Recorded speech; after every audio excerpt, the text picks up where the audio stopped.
In studio, our finalist for the Sidekick Search for this week, Banna in studio. And Inspired Results Coach, Confession Tuesday, Rebecca Silence as well. Good morning. Good morning. All right, so Banna and I had talked about this off the air, but I want to say this on the air because of the way Confession Tuesday goes, and especially it gets real personal and whatnot. So what I don't want to do is I don't want to put any of the finalists on the spot to open up too much or whatever. I'm trying to make it as fair for everybody as possible. So the finalists are just going to kind of chill during our segments, and then once we have a winner, then we can kind of work its way in. But that was my game plan because I want it to be fair for everybody. Because who knows? Don't worry, Banna. I won't coach you on the air. Okay, thank God. No, but it's one of those things where depending upon what we talk about, one of the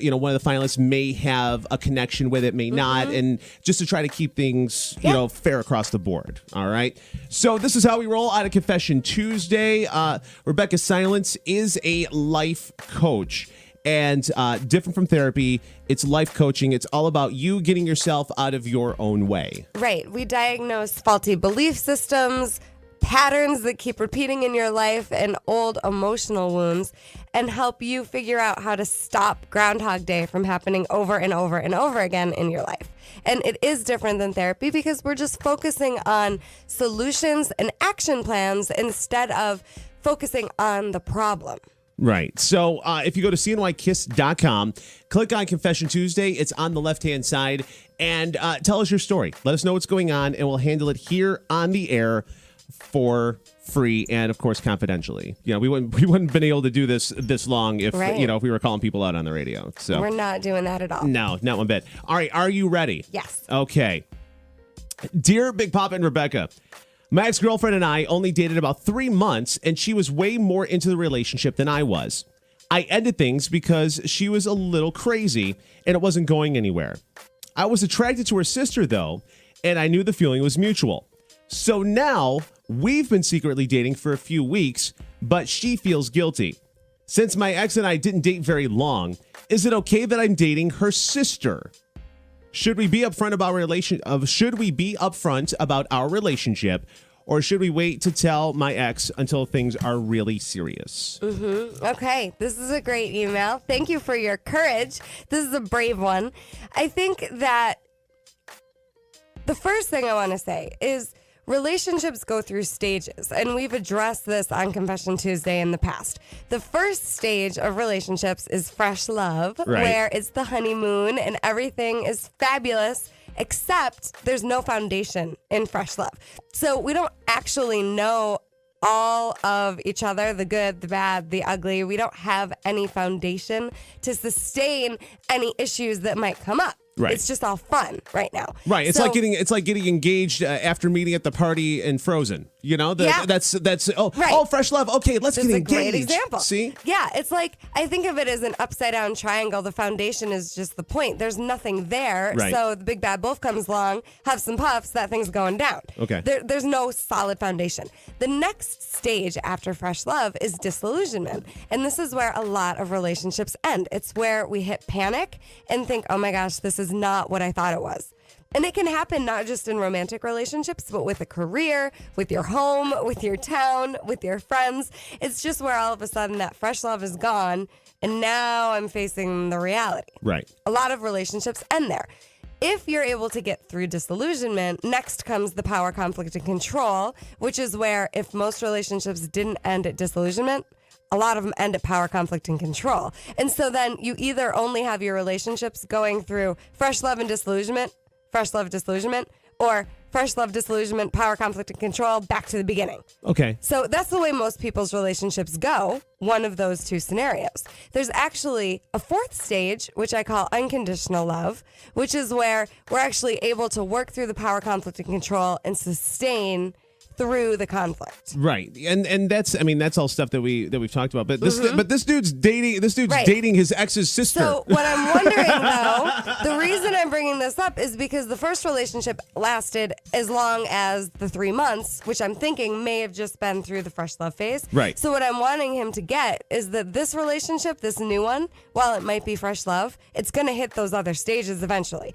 So I want you to really think about, where is this relationship going? Are you just in it for the fun, which I'm not saying is a bad thing. Right. My coaching is to get honest about where you are in terms of what you're wanting long term with the sister, because the truth's gonna come out.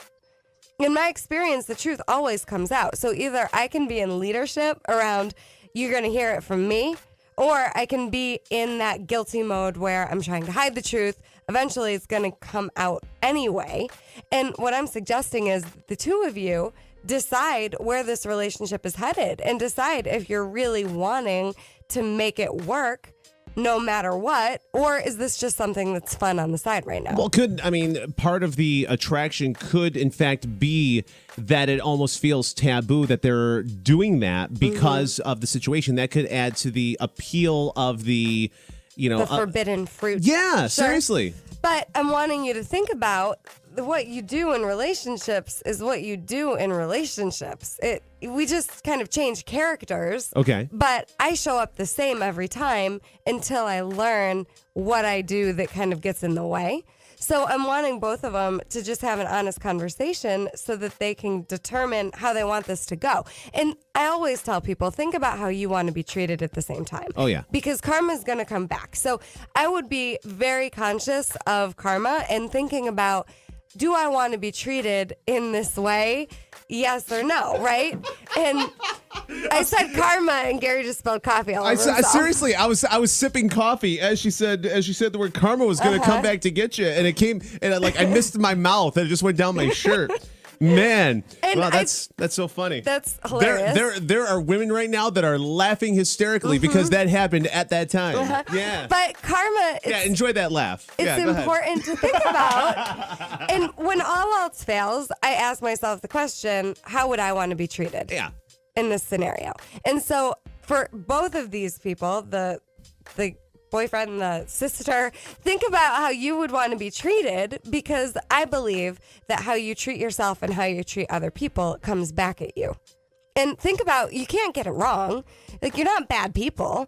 You're doing best you can, like everybody else, with the tools you have. But what is it that you're wanting long term? It's so easy to focus on that fun, fresh love piece, but it's not going to last. So what are you wanting in the long run? And is this really something that can last? Local life coach Rebecca Silence, inspiredresultscoach.com. Follow her on Twitter and also on Facebook as well. And if you have a company, if you have a group, if you have an organization, and you want Rebecca to come down and do any type of talk, whether it be team building or anti-bullying or how to get through workplace drama, absolutely do so and contact her at inspiredresultscoach.com. And so here's the homework. Everybody, take a good look at your relationship situation and get out of the fairy tale fantasy mode and get into reality. Like, what's real and what's working, and what do you need to shift so that you can be totally fulfilled? It's time to get real so that you can have the relationship that you want that lasts. Local life coach Rebecca Silence on a Confession Tuesday. If you want to tell us your story, go online, cnykiss.com. How to deal with cheating on your husband. We'll talk about it in the next segment, Confession Tuesday, here on Kiss FM.